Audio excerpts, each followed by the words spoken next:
Suatu malam terlihat pria bernama Paul yang sedang berada di kantornya. Di tengah pekerjaannya, anaknya yang bernama Martin tiba-tiba menelpon.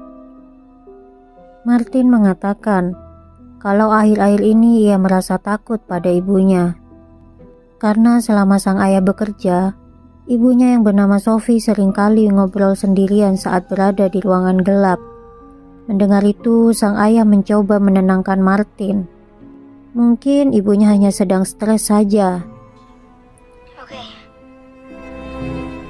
Tak lama kemudian, You want anyone on overtime? seorang wanita yang merupakan rekan kerjanya datang. Just go ahead and close up. Ketika sedang memeriksa barang-barang di sana, tiba-tiba lampu di ruangan itu mati.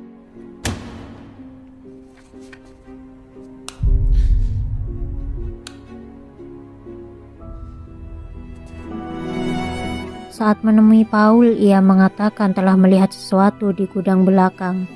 There was something in the back room. Namun Paul yang sedang sibuk pun tak terlalu menghiraukannya. Be careful on your way out, okay? Sesaat kemudian ketika akan pulang, dari arah lorong ia mendengar seperti ada suara aneh. Esther? No, come on.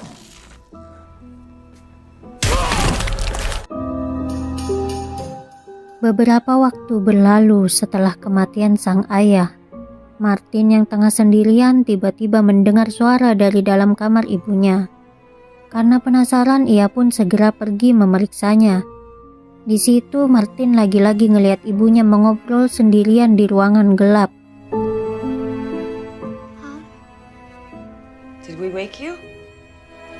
Sophie lalu menyuruh Martin untuk segera tidur karena besok dia harus pergi ke sekolah. Namun saat Martin ingin mengucapkan selamat tidur, betapa edannya setelah melihat sosok itu. Ia tak pernah lagi bisa tidur di kamarnya. Seminggu pun berlalu semenjak kejadian itu. Martin seringkali pingsan saat berada di kelas. Melihat muridnya yang tengah bermasalah, salah seorang guru pun menelpon ibunya. Tapi karena telepon tersebut tak juga diangkat, akhirnya mau gak mau sang guru terpaksa memanggil kakaknya Martin yang bernama Rebecca. Are you Rebecca? Ketika di sana, seorang petugas perlindungan anak bertanya kepadanya. How is he when he's at home? Is he sleeping? Namun karena Rebecca yang mengatakan bahwa ia tak lagi tinggal bersama, I'm sorry, is Martin okay? akhirnya Rebecca pun segera mengantarkan Martin untuk pulang. Saat berada di mobil, Martin meminta untuk menginap di rumah kakaknya saja. Namun, I just need sleep. melihat adiknya yang begitu cemas, Rebecca pun segera membicarakan dengan ibunya.